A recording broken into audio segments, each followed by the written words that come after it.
मैं कहता था कि अगर मैं आज इस पिक्चर को मैं 20 साल बाद देखूंगा तो मुझे शर्म नहीं आनी चाहिए। मैं स्क्रिप्ट लिखते हुए ही म्यूजिक लिखता हूँ। अच्छा।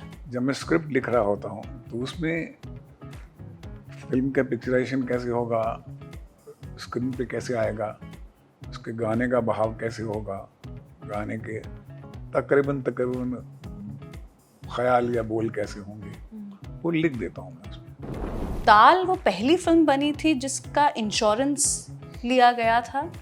ये कैसे हुआ और कैसे आपने इंट्रोड्यूस किया? आप मुझे कल बोलिए कि माइक्रो ड्रामा बनाना है, 1.5 मिनट की फिल्म में आपको बना दूंगा।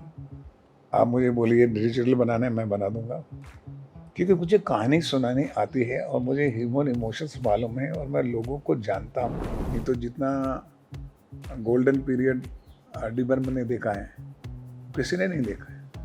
आज भी गाने उनके जो हैं अमर हैं। हर चीज़ पैसा हो गया, money has become a power.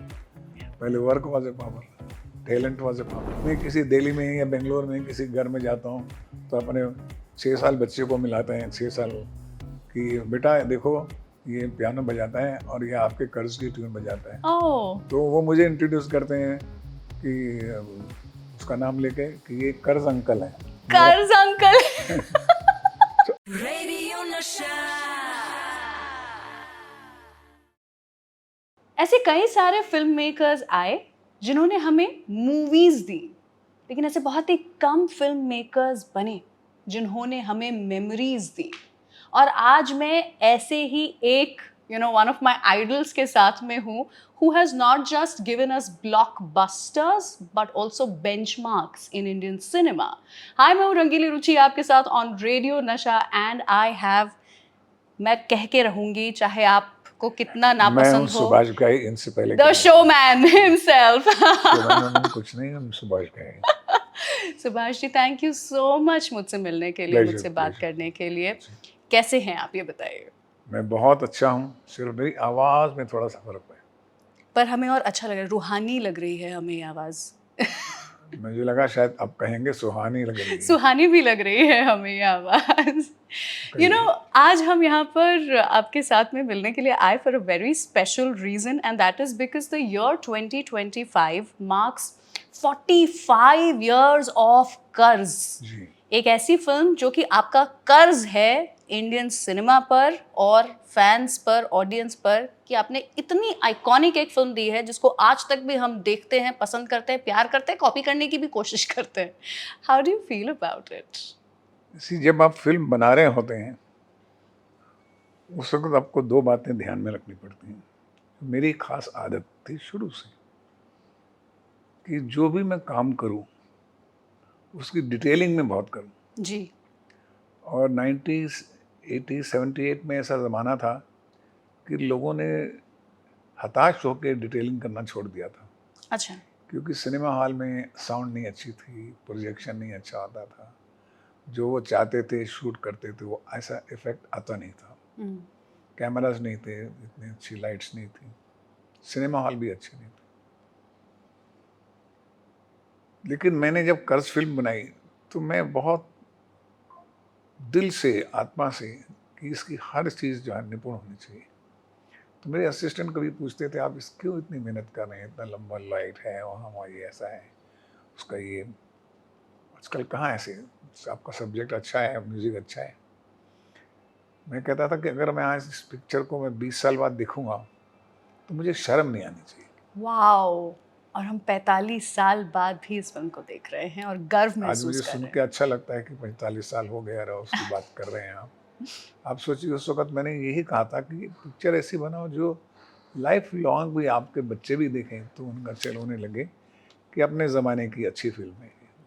और बच्चे तो देख ही रहे हैं। जी हाँ। जैसे ही हमारे ये छोटे-छोटे बच्चे टैंट्रम्स थ्रो करना शुरू करते हैं, हम पीछे से गाना गाते हैं, तो गाओ ओ शांति हो। शांति हो। और पियानो ट्यून बजाते हैं डंग डे डंग आई डंग। No, what iconic music. थोड़ा सा इसके म्यूजिक के बारे में बताइए before I get into more details. जैसा आपने बताया डिटेलिंग, इतना आइकॉनिक म्यूजिक कि हर एक एक गाने का जो हुक था उसके ऊपर नाम बन गए फिल्मों के बाद में। एक तो मेरे जो काम करने का तरीका है वो ये है कि मैं स्क्रिप्ट लिखते हुए ही म्यूजिक लिखता हूँ। अच्छा। जब मैं स्क्रिप्ट लिख रहा होता हूँ तो उसमें फिल्म का पिक्चराइजेशन कैसे होगा, स्क्रीन पे कैसे आएगा, उसके गाने का बहाव कैसे होगा, गाने के तकरीबन तकरीबन ख्याल या बोल कैसे होंगे, वो लिख देता हूँ मैं उसमें। और म्यूज़िक से मुझे बहुत प्यार रहा बचपन में, तो जब भी मैं स्क्रिप्ट लिखता हूँ तो मेरा एक ट्रैक म्यूज़िक का कहीं ना कहीं चलता रहता है, चाहे वो सिम्फनी हो, वर्ल्ड म्यूज़िक हो, कुछ ना कुछ। ओह, हाँ, तो ये मेरा जीवन है, आप समझिए, मेरी ब्रीदिंग है म्यूज़िक। वाह, तो जब आप लिख रहे होते हैं तो आप ये सोचते हैं कि हम, खासकर कर्ज जैसी फिल्म, तो इसको तो म्यूज़िकल बनाना है। और इसका भी मेरे को एक चैलेंज मिला था डिस्ट्रीब्यूटर की तरफ से, कालीचरण विश्वनाथ जब हिट हुई थी, कि सुभाष जी आपने पिक्चरें तो हिट बनाई हैं लेकिन म्यूज़िक का सेंस नहीं है आपको। ये चैलेंज दिया था हाँ, आपके तो मुझे सामने। थोड़ा सा बुरा लगा था कि मैंने बोला क्यों मैं म्यूज़िकल, तो मैंने बोला अच्छा मैं म्यूज़िकल ही बनाता हूँ। और वो भी एक रीइंकार्नेशन थ्रिलर, हाँ, और भी पुनर्जन्म की थ्रिलर फिल्म। लेकर फिर मैंने म्यूज़िक से बनाया, वाओ, कि एक आदमी है जो गिटार की ट्यून बजाता है।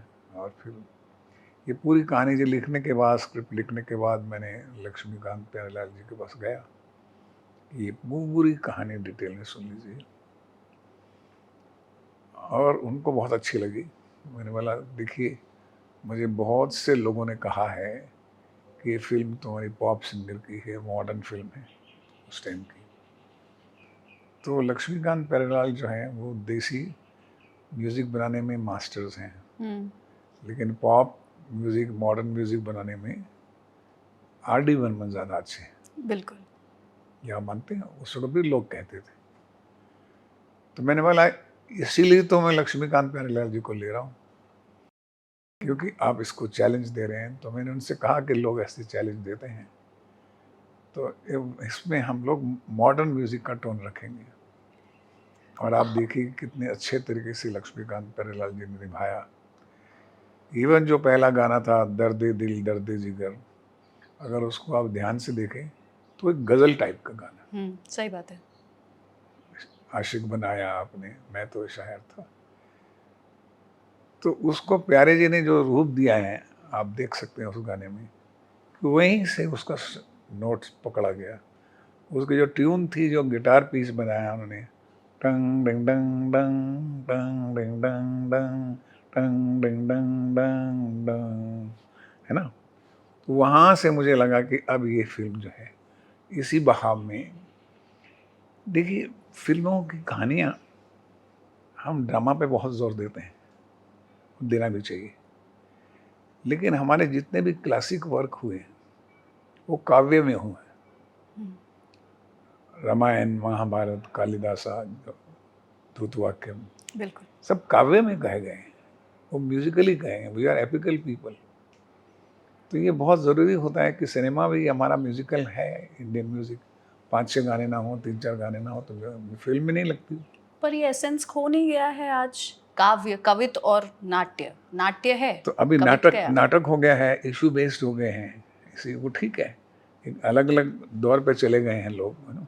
इशू बेस्ड भी हैं जो कि अपने तरह से अच्छी है, लेकिन उनके लिए म्यूजिकली सोचना और म्यूजिकल फिल्म में लाना, वो मैं समझता हूँ कि शायद संजय लीला बंसाली अपने काम में कुशल हैं और 2-3 और भी डायरेक्टर हैं, लेकिन वो कम हो गया है। जी। पोइट्री की जो एक आर्ट ऑफ पोइट्री की जो सेंस आपको होनी चाहिए, आर्ट ऑफ म्यूज़िक की जो सेंस होनी चाहिए, वो कहानी में बताने में बहुत काम आती है, और वो कर्ज में मुझे बहुत काम आया।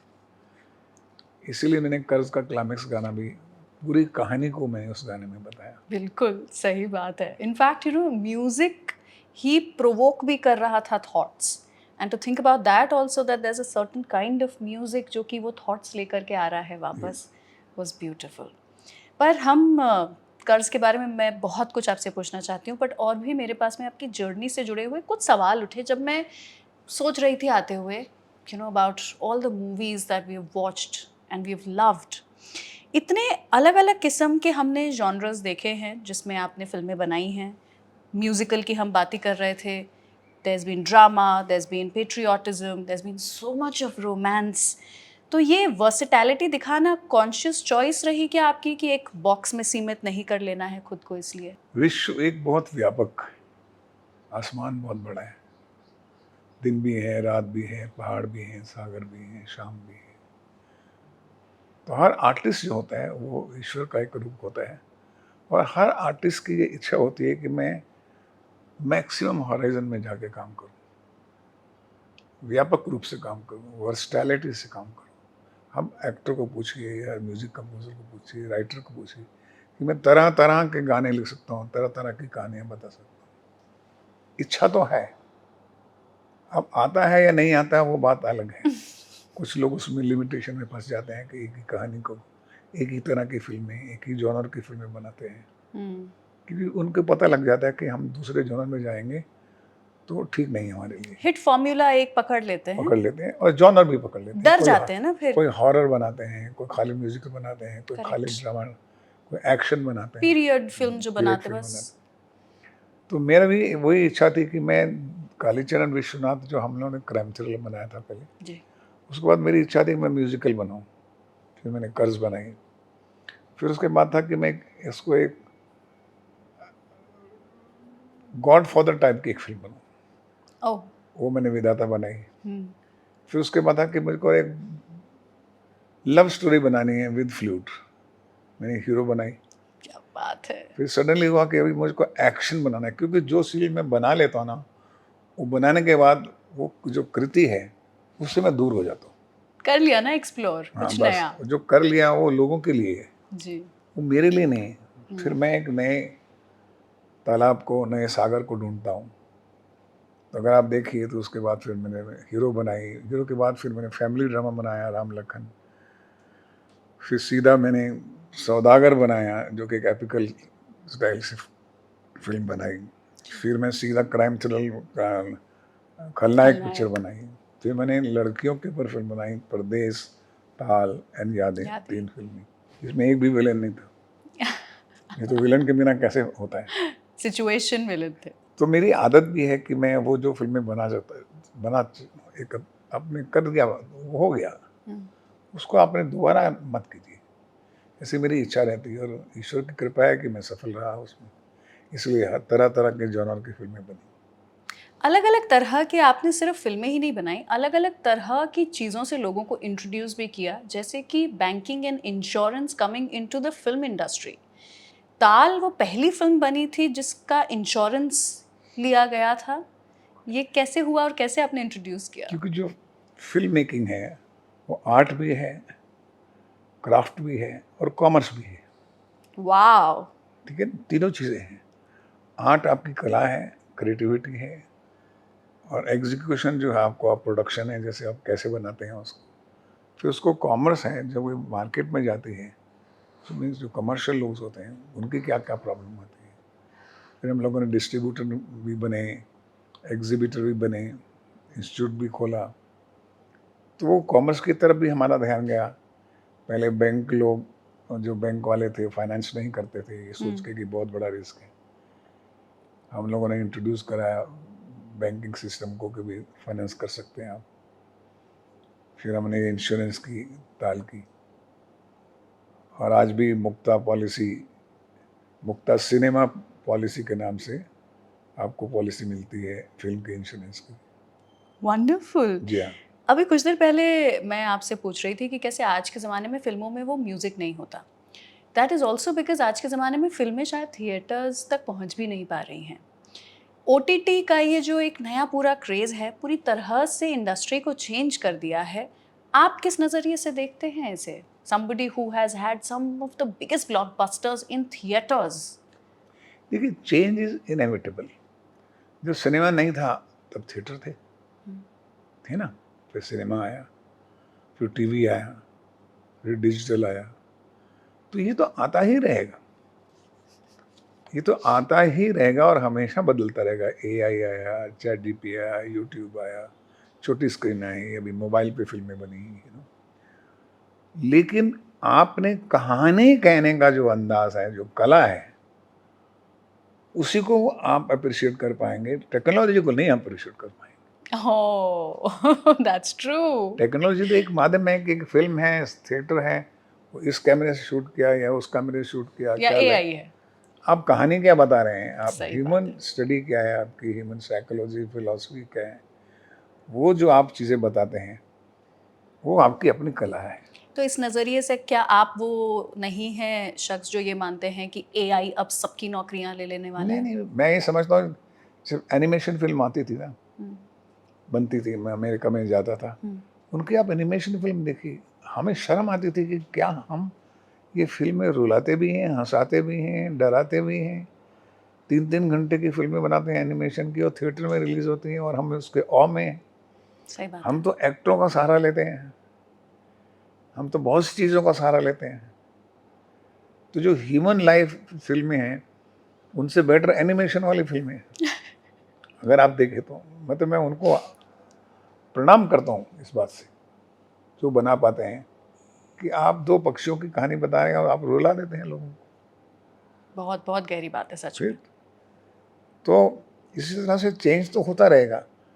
पहले फिर नॉवल आए, अब कहानी से लिखिए, रेडियो में बताइए कहानी, या मैं बचपन में रेडियो में प्ले देखता था, प्ले हाँ, सुनता था, हाँ। तो मुझे उस प्ले में भी पूरा चित्र बना लेता था मैं अपना, theatre of mind. Theatre of mind. जी।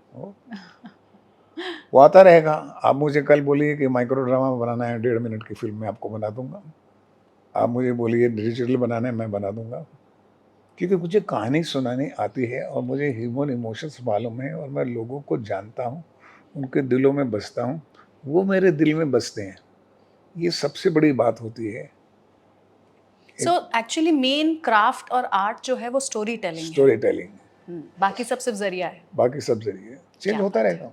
कुछ देर पहले हम बात कर रहे थे कि कैसे कर्ज फिल्म के लिए बिकॉज वो एक पॉप फील लेकर के आनी थी, उस तरीके का disco kind of a feel. तो Pancham da would have been the first choice और द मोस्ट ऑब्वियस चॉइस। मैंने बताया ना आपको उसका। जी, वही मैं बोल रही थी। लेकिन आपने फिर ये चैलेंज की तरह लक्ष्मीकांत प्यारेलाल जी को दिया। कुछ ऐसा ही क्या राम लखन के टाइम पर भी हुआ था? देखिए, फिर वही बात होती है कि गाने रोज आते हैं, अब हम अपने गाने को नया कैसे बनाएं, ये तलाश तो रहती है क्रिएटिव आर्टिस्ट के लिए। हम्म, कि जो सबने कर लिया वो मैं क्यों करूं, ऐसा होता है। और मैं उससे थोड़ा 2 पैसे ऊपर कर सकता हूँ तो भी मेरी सफलता है। या तो जैसे राम लखन का गाना है, अगर आपको मालूम हो, my name is Lakhan, of course. आपको ये सुन के हैरानगी होगी, आप फिर से गाना को दोबारा सुनिए। उसमें हमने सारे गाने में प्रिकशंस यूज किए हैं। 72 percussions are played. There was wow. no violin, there was no flute, there was no strings, no woodwind. सिर्फ प्यारे जी के साथ ये तय हुआ कि हम सिर्फ रिदम बजाने वाले लोगों के साथ ही गाना गाएंगे, नाम नाम। क्या बात है। अगर आप उसका म्यूजिक भी देखें तो वो भी रिदम से है। वाओ। ये पहले बार गाना हुआ, ये बहुत कम लोगों को मालूम है। सही बात है। My name is Lakhan. तो ये तो बात है कि आप लोगों को उस तरफ तक भी लेकर के जाते थे और डायरेक्शन भी देते थे, the place where they deserve I think to be. हम खुद का भी तो बहुत बार जो इम्पोर्टेंस है वो समझ नहीं पाते ना, मूल क्या है वो, कि कोई और चाहिए होता है समझने वाला। So I think that is something that you done. पर पंचमदा से जुड़ी हुई कुछ यादें हैं क्या आपकी? पंचम धाम से मेरी जुड़ी कुछ यादें हैं। मेरी उनसे मित्रता भी थी और मैं उनका फैन भी था। हाँ, हर आदमी फैन हर है। आदमी है वो तो आज तक बहुत भी। ही कुशल और टैलेंटेड म्यूजिक कंपोजर थे। जी। इत्तेफाक की बात है कि मेरे साथ नहीं हो सका। जी। एक फिल्म हम चाह रहे थे कि भी हम साथ में करें किसी, और उस फिल्म में ये ऐसा हुआ कि भाई मैं 2 फिल्में बनाऊंगा, एक फिल्म में आप लक्ष्मीकांत प्यारेलाल होंगे, एक दूसरी फिल्म में आर डी बर्मन होंगे। ऐसी भी तय हुआ। लेकिन हुआ क्या, जो दूसरी फिल्म थी वो शेल हो गई। ओह। अब शेल हो गई तो फिर सारे टेक्नीशियन मुझको पहली फिल्म में देने पड़े। तो मैंने उनको पत्र लिखा कि देखो ये अब दुर्भाग्य की बात है कि मेरे को ऐसा हुआ, मेरी फिल्म शेल हो गई और ये सब यूनिट को मैं अभी वहाँ पर शिफ्ट कर रहा हूँ, क्योंकि ये काम कर रहे थे बेचारे। हम कभी भी अगर मौका मिलेगा तो हम करेंगे। तो ये बात मैंने चिट्ठी लिखी, फूल भी भेजे, पर उनके दिल में उनको थोड़ी सी लगी, ओह। ये मुझे बाद में बताया किसी ने। फिर ये होता है कि जब समय भी अच्छा नहीं हो और इस तरह के थोड़े से बड़े बैनर से या बड़े प्रोजेक्ट आपके हाथ से छूट जाएं तो और बुरा लगता है। सही बात। नहीं तो जितना गोल्डन पीरियड आर डी बर्मन ने देखा है, किसी ने नहीं देखा है। आज भी गाने उनके जो हैं अमर हैं। सही बात है वैसी तो इत्तेफाक की बात होती है। जी। कमिंग बैक टू कर्ज, ये हमारी जो आज बात हो रही है, इसकी बात कि अरे मुझे आपसे आकर के इसकी बात करनी है, ये शुरू हुई जब हमने वन टेक वीडियो बनाया जो रेडियो नशा पे हम करते हैं to celebrate the songs that we absolutely love. हमारे जो यहाँ पर बहुत ही अमेजिंग टीम वाले हैं, सौरभ और श्रवण, इन्होंने ही वो हमारे लिए शूट किया था, फ़ोन पे शूट किया था बहुत अच्छा हमने। था, मैंने देखा। बहुत ही अच्छा बना। हमने जो शूट किया ना, हम जब ओम शांति ओम कर रहे थे, we were trying to figure out some steps जो हम नहीं कर पा रहे थे, एंड देन हमने बाकी भी गाने देखे जब हमें देखना था कौन से हम गाने करने हैं। एक हसीना थी से शुरुआत हुई थी कि हम करेंगे शायद इसको recreate, and we were trying to follow the steps. हम कर ही नहीं पा रहे थे और हम सोच रहे थे यार स्टेप्स तो मुश्किल नहीं है, हो क्यों नहीं रहे हमसे। That's when we just remembered कि अरे क्योंकि नीचे वो जो स्टेज है वो भी तो घूम रहा है, हम कैसे घूमे, हमें तो वही स्टेप करने को रहा है। वो एक पूरा की पूरा नीचे का रिवॉल्विंग स्टेज लगाना to make it like that, ये कॉन्सेप्ट कैसे आया था, वो रिकॉर्ड के शेप का स्टेज बनाना, सो आइकॉनिक। क्योंकि आई वाज मेकिंग म्यूजिकल, तो मेरे ये आइडिया आया, क्रिएटिव आइडिया आया कि वो स्टेज पे तो सब लोग, ऋषि कपूर ने बहुत से गाने गाए थे स्टेज के ऊपर, तो मैंने बोला मेरा गाना थोड़ा सा ऊपर कैसे होगा। वाओ। तो फिर मैंने कहा कि एक काम करते हैं कि स्टेज के ऊपर ही हम एक रिकॉर्ड प्लेयर रखते हैं, उस रिकॉर्ड के ऊपर हमारा जो हीरो है वो डांस करता है और गाना गाता है। My God. हाँ, तो उसके फिर HME को हमने लिया जी। साथ में, और वो अपने आप में आइकॉनिक बन गया। You see, question is that you have to think beyond the obvious. जो हो रहा है उससे ऊपर कैसे सोच सकते हैं, ये कला आप में होनी चाहिए, और ये कला आपकी प्रैक्टिस से, आपके स्वभाव में और ईश्वर की देन तीनों मिलके होती है। Also to have the heart to put in that kind of money ji. without knowing concept है ना, हमने देखा नहीं है, अब हम बनाएंगे वो, करेक्ट। बट आपके लिए वो कर पाना, because I'm sure it must have been quite an expensive stage to build. पर अच्छा भी तो ये लगता है ना, you are excited, you are doing something new. Yeah. चक्कर नहीं आ रहे थे वहाँ पर डांसर्स को या फिर ऋषि जी को डांस ये तो शॉट टू शॉट होता है, 10 सेकंड का शॉट, 20 सेकंड का शॉट। लवली। डिस्को थीम होना इन अ थ्रिलर लाइक कर्ज, specially in songs like Om Shanti Om, ये बहुत ही एक अलग किस्म की चॉइस नहीं थी, लाइक अ जॉनर बेंडिंग, जहाँ पर किसी ने नहीं सोचा था कि एक थ्रिलर में हम डिस्को को मिलाएं। See, it was a story of reincarnation. Correct. तो रीइंकार्नेशन में हमने शुरू में क्या कहा कि ब्रह्मा विष्णु महेश ने भी अलग अलग अवतार लिए। तो the story had a inner philosophy of universal movement.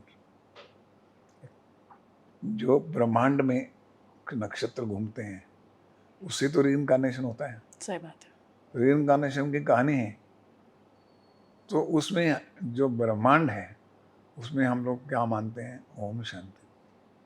तो हमने शब्द भी वही ढूंढा कि वो जिस वक्त वो ओम शांति ओम गाना गाता है और उस वक्त उसको अपने पुराने जीवन का एक नोट्स समझ आना शुरू होता है, एक गिटार बजाता है और उसको समझता है कि ये मैं क्या हो गया मुझे, और वो गिर जाता है। वाओ। राइट। और डॉक्टर के पास जाता है, डॉक्टर बोलता है क्या हुआ, बोले तो गिटार बजा के देखो, बोले ये तो रीइंकार्नेशन। वाओ। तो ये पूरी कनेक्ट करना जो है रीइंकार्नेशन को ब्रह्मांड के साथ, आप देखने में तो ओम शांति ओम गाना लग रहा है, सही बात है। लेकिन उसके पीछे की सोच होती है, फिलॉसफी होती है। तो you have to understand the philosophy of the story, the psychology of the characters. बहुत डीपर काम है हमारे एज अ डायरेक्टर।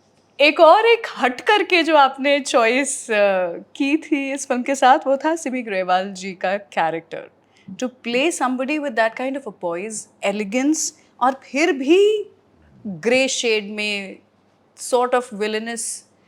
कैसे मतलब ऐसा उनको कन्विंस कर पाना कि ये तुम्हारी इमेज जो अभी तक की है ऑफ दैट डीवा, वो हम तोड़ेंगे। ये कहानी सबको मालूम है कि मुझे कर्ज में सिमी जी को ये रोल कराने के लिए बहुत मेहनत करनी पड़ी। अच्छा। और मुझे बहुत बार उनके घर जाना पड़ा, उन्होंने ना भी कह दिया। ओह। देखो सुभाष जी ऐसी है कि मैं हीरोइन बनना चाहती हूँ और ये जो कैरेक्टर आप सुना रहे हैं, कहानी अच्छी है आपकी, लेकिन ये मैं नहीं करूँगी क्योंकि ये वैम्पिश रोल है, आप किसी दूसरे आर्टिस्ट को ले लीजिए। पर मेरा मन नहीं करे मैं हर हफ्ते फिर ना उनको फ़ोन करूँ, फिर चला जाऊँ। तो she was very sweet to me, उनकी उनकी सिस्टर, तो खाने में भी बुलाते थे और मैं किसा पर हेरा फेरा के जैसे पैशन होता है ना, परसुएशन थी मेरी। फिर मैं कहता था सिमी जी आप देखिए, मैं आपको बताऊँ ये कैरेक्टर आपका मेमोरेबल बनेगा। ये मैं कैरेक्टर के ही लालच में आपके पास आता हूँ। तो फिर अल्टीमेटली मान गई, अच्छा मैं करती हूँ। मैं बोला काउंटेस का कैरेक्टर है, उसकी अपनी डिग्निटी है, she is not a cheap vampish, ऐसा नहीं है। तो उसकी एक अपना स्थान है, अपना मुकाम है उसका। फिर वो जाके कन्विंस हुई, ठीक है, she thought it's a great character. लेकिन करते करते भी उनको शूटिंग में भी कभी कभी तकलीफ हो जाती थी कि ये मैं क्यों बोल रही हूँ, मेरी क्या इमेज आ जाएगी। कभी कभी हम झगड़ भी पड़ते थे, कभी प्यार भी कर पड़ते थे। अच्छा। मेरा है आर्टिस्टों के साथ प्यार भी रहता है, झगड़ा भी रहता है, हम लड़ते रहते हैं बच्चों की तरह, काम होता रहता है। लेकिन जब फिल्म कंप्लीट हुई तो उन्होंने अपने मित्रों को दिखाई और उन्होंने मेरे पास आए और मुझे गले लगाया और सॉरी कहा कि मैंने आपको बहुत तकलीफ दी होगी, लेकिन मेरी तारीफ, मेरे कैरेक्टर की तारीफ बहुत हो रही है, अभी रिलीज़ नहीं हुई है पिक्चर। मैंने बोला क्योंकि कभी कभी डायरेक्टर जो है उसका दृष्टिकोण समझना बड़ा मुश्किल हो जाता है आर्टिस्टों के लिए। आर्टिस्टों के लिए बहुत और कॉस्मेटिक चीज़ें बहुत आती हैं किसी भी अच्छे सब्जेक्ट को समझने के लिए। इसमें हीरोइन कौन है, इसका प्रोड्यूसर कौन है, इसका पैसा कितना मिलेगा, इसका वो है, मेरा रोल कितना है, मैं कैसे जाऊंगा, तो ना ऐसा होता है ना। तो this are call external forces. कोई भी एक्टर को समझना चाहिए कि मेरा रोल इस पिक्चर में क्या है और मैं क्या कर सकता हूँ, और डायरेक्टर का क्यों इतना बड़ा बिलीव है कि मैं ही कर सकता हूँ, उसके उसको कदर करनी चाहिए, जो आज बहुत कम हो गई। That is true. हर इंसान अपने आप को हर चीज का एक्सपर्ट मानता है। आज हर चीज़ पैसा हो गया, money has become a power. Yeah. पहले work was a power, talent was a power. And money used to come because of work and talent. मैंने कभी भी ज़िंदगी में पैसे के पीछे नहीं गया, पैसा ही मेरे पीछे आया, हमेशा ऐसा हुआ। बिल्कुल सही बात है। जैसा हम कुछ दिन पहले आपकी फिल्मों में डिटेलिंग की बात कर रहे थे, एक और चीज़ जो मैंने नोटिस की थी वो थे द यूज़ ऑफ सिंबल्स। जैसे कहीं पर शीशों का इस्तेमाल किया जाएगा कुछ पोर्ट्रे करने के लिए, या फिर स्पाइरल स्टेयरकेसेस टू शो कि दिमाग में क्या चल रहा है और we are going through a transition. ये जो विजुअल पैटर्न्स होते हैं, ये क्रिएटिव चॉइसेस आप अपने स्टोरी टेलिंग में कैसे लेकर के आते हैं? You see, cinema gives you a lot of opportunities to create. Yeah. इसलिए कभी सिनेमा बोरिंग नहीं हो सकता। And it's very democratic art. आपको इतनी अपॉर्चुनिटीज देता है कि आप सोचो वो हो जाएगा स्क्रीन पे। आप समुंदर तो पार करो, पहाड़ पर तो चढ़ो, फिर आप देखो क्या कर सकते हैं आप। वर्ल्ड में जितने बेस्ट डायरेक्टर्स हैं उनने अपने अपने तरीके से अपनी फतह पाई है। जो भी चाहे, अभी स्पेशल इफेक्ट आज तो हम देख सकते हैं, साइंस फिक्शन देख सकते हैं, मार्वल फिल्म देख सकते हैं, आप हैरान होते हैं कि कैसे होता है ये सब। तो cinema gives you opportunity, only thing you have to think मैं ऐसे कर सकता हूँ क्या, ऐसे कर सकता हूँ। उस वक्त लिमिटेशन बहुत थी, डिजॉल्व भी नहीं थी होते थे, स्पेशल इफेक्ट नहीं थे, तो भी हम कुछ ना कुछ करते रहे। इतनी सारी कहानियां हम ऑलरेडी सुन चुके हैं इस फिल्म के बारे में। 45 इयर्स ऐसे ही नहीं निकल जाते, हर साल एक नई कहानी याद आती है। बट नाउ दैट पिछला कुछ दिनों से आप सोच रहे होंगे कि 45 साल हो गए, कोई ऐसा किस्सा आया आपके दिमाग में जो कि आप भूल गए थे और अचानक से आपको लगा कि अरे यार ये तो मैं भूल ही गया था इस फिल्म के बारे में? एनी कर्ज अनटोल्ड के बारे में? स्टोरी? जी। जैसे कर्ज मेरे को हमेशा, मैं नहीं याद करता लेकिन लोग याद दिलाते रहते हैं। अच्छा। मैं किसी दिल्ली में या बेंगलोर में किसी घर में जाता हूँ तो अपने 6 साल बच्चे को मिलाते हैं, 6 साल, कि बेटा देखो ये पियानो बजाता है और ये आपके कर्ज की ट्यून बजाता है। ओह। तो वो मुझे इंट्रोड्यूस करते हैं कि उसका नाम लेके कि ये कर्ज अंकल है मेरा। कर्ज अंकल। तो कर्ज अंकल के नाम से उसको मालूम नहीं कि मैं कौन सी फिल्म में बनाता हूँ, अरे बाप रे। क्योंकि बच्चा बच्चा होता है 5-6 साल का। तो कर्ज मुझे लोग याद दिलाते ही रहे हैं हमेशा। फिल्म इंडस्ट्री में भी कुछ डायरेक्टर्स ऐसे हैं जो कि समझते हैं कि मैंने अच्छी फिल्मों में से एक कर्ज फिल्म बनाई है। You were, if I'm not wrong, in your early 30s जब ये फिल्म आई जी थी, हाँ, और ये मुक्ता आर्ट्स बैनर के अंडर पहली फिल्म पहले बनी। First production. उस एज और उस स्टेज में इतना बड़ा कदम उठाने की हिम्मत, आपको याद आते हैं वो दिन? Was हाँ, it a मुझे struggle? याद आता Was है जब it? मैंने मुक्ता आर्ट शुरू की थी, तो बैंक में मैंने 10,000 रुपये जमा कराए थे। Oh wow! तो 10,000 से ये कंपनी शुरू हुई थी मुक्ता आर्ट्स। इवन तो अब मुझे लगता है 10,000 बहुत रहे होंगे, तो हमें पता नहीं है नहीं, कीमत। नहीं उस वक़्त फ़िल्में में कम से कम 2-3 करोड़ में बन जाती थी, अच्छा। बड़ी फ़िल्में, हाँ। तो 10,000 से किए और उसके बाद फाइनेंसर्स मेरी फ़ेवर में थे, लोग फ़ेवर में थे कि ईमानदार फ़िल्म मेकर है और अच्छी बनाएगा। तो फाइनेंसर्स ने मेरे को बहुत सपोर्ट किया, डिस्ट्रीब्यूटर्स ने सपोर्ट किया और फ़िल्म बनी। वाओ! और नाइस है फिल्म, उसके बाद जो पूरे की पूरी जर्नी शुरू हुई है 18 बैनर के फ़िल्में अंडर। बनाई, 18 में से 14 फ़िल्में चली। जी। ये भी मैंने सुना है कि पैसा ये पैसा गाने के साथ में एक्सीडेंटली आपका ये जो स्पेशल अपीयरेंसेस और कैमियोज हुआ करते थे बाद में फिल्मों में, उस एक ट्रेंड की शुरुआत हो गई थी। उसकी कहानी ये है कि हमने वो गाना सबसे लास्ट में पिक्चराइज़ किया क्योंकि सेंसर में जाने वाली थी पिक्चर। तो टाइटल के लिए हमारे पास टाइम नहीं था। तो हमने ये गाना कहा कि चलो ये गाना इंट्रोडक्शन में रखते हैं और आपने देखा होगा पैसा पैसा में टाइटल भी वहीं पर बोर्ड में नज़र आते हैं आपको, राइट। है ना? क्योंकि उसमें स्पेशल इफेक्ट में जाने में बहुत टाइम लगता था। ओके। तो उस गाने के अंदर एक गाने गाते गाते एक मोटी सी आवाज़ आती है पैसा। हाँ। तो मैंने अपने यूनिट को कहा कि कोई मोटा सा आदमी हो तो ले आना और उसको यहाँ बिठा देंगे और उसका एक क्लोज ले लेंगे। जब क्लोज लेने का लास्ट डे था वो, तो मैंने अपने असिस्टेंट को बोला साहब वो तो आदमी मिला नहीं, आप ही बैठ जाइए। हो। मैंने बोला आपको मैं इतना मोटा लगता हूँ? तो बोले मेरे पास कोई चारा नहीं था जी। क्योंकि मैं एक्टिंग करना नहीं चाहता था, वो छोड़ दी थी मैंने। फिर भी मैंने कहा चलो बैठते हैं। तो उसी हालत में बैठ गया जो कैप वैप पहनी थी मैंने। अब मैंने ऐसा कहा कि एक आदमी सो रहा है गाने के में, सो गया है और पैसा का नाम सुनते हैं तो पैसा ऐसा बोलते हैं।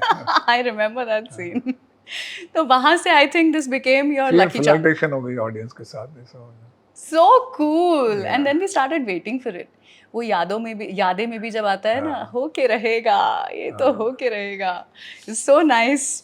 दर्दे दिल के लिए ऋषि जी ने आपसे कहा था कोरियोग्राफ करने के लिए, so did you like wear that hat नहीं, आल्सो? दर्द दिल के लिए उसने को शक था कि शायद मेरे को म्यूजिक का सेंस है या नहीं, तो उन्होंने कहा कि कोरियोग्राफर मंगा लेते हैं। मैंने बोला उसकी ज़रूरत नहीं, मैं हूँ। तो फिर उन्होंने मुझे पूछा आपको म्यूजिक के सेंस है? मैंने बोला देखते हैं, चलो काम करते हैं। फिर पूरा गाना करने के बाद बोला यार आई एम सॉरी, और देखने के बाद तो एकदम बेचारा शर्मिंदा हो गया। फिर उसके बाद हमारी दोस्ती बढ़ गई, अच्छी हो गई। तो you actually like give him steps also? हाँ, उसमें क्या है, वो तो नॉर्मल स्टेप्स हम लोग भी डांस करते हैं। क्या बात है! फिर दिस इज अमेजिंग। तब you were actually this person who knew it all. मैं सब कर लूंगा। Because I was interested in films. जितने भी फिल्म का डिपार्टमेंट में, सब में मुझे इंटरेस्ट लेना चाहिए। डांस हो, म्यूजिक हो, ड्रामा हो, फैशन हो। अमेजिंग। ऐसा कुछ लोग कहते हैं कि इस फिल्म के बाद लेकिन कुछ समय के लिए Rishi Kapoor ji went in a shell. He was. वो बेचारे ने मेहनत बहुत की थी, उसको बहुत उम्मीद थी ये फिल्म जो है रोरिंग सक्सेस होगी। लेकिन हुआ क्या, उसके सामने एक फिल्म आएगी कुर्बानी, जी। वो बहुत बड़ी हिट हो गई थी। तो हमारी फिल्म थोड़ी दब गई थी 1-2 हफ्ते के लिए। तो 1 हफ्ते बाद उसको लगा कि पिक्चर शायद नहीं चल रही, तो वो बेचारा बीमार हो गया। तो राज कपूर साहब, उनके जो पिता हैं, उन्होंने मुझे फ़ोन किया, अपने दोस्त को समझाओ यार फिल्में चलती हैं या नहीं चलती हैं, बीमार हो गया है, पिक्चर नहीं चली और इतनी अच्छी पिक्चर बनाई है तुमने राज साहब। मैं बोला पागल है वो। फिर बाद में आस्ता आस्ता चली। तो आज देखो, अगर वो होता तो आज 45 ईयर्स ऑफ कर्ज में हमारे साथ बैठा होता। पिछले साल भी फंक्शन जब हुआ तो नीतू जी आई थी, और हम कह रही थी कि उनकी सर्वप्रिय फिल्म कर्ज थी ऋषि कपूर साहब के लिए। And I'm sure with time, of course, he realized how big a film it became. होता है कभी yeah, कभी became. आर्टिस्ट नहीं पहचान। बिल्कुल। शो का नाम मेरा है मस्त मस्त मॉर्निंग्स। सो मैं लेकर के आई हूँ एक मस्त मस्त क्विज आपके लिए।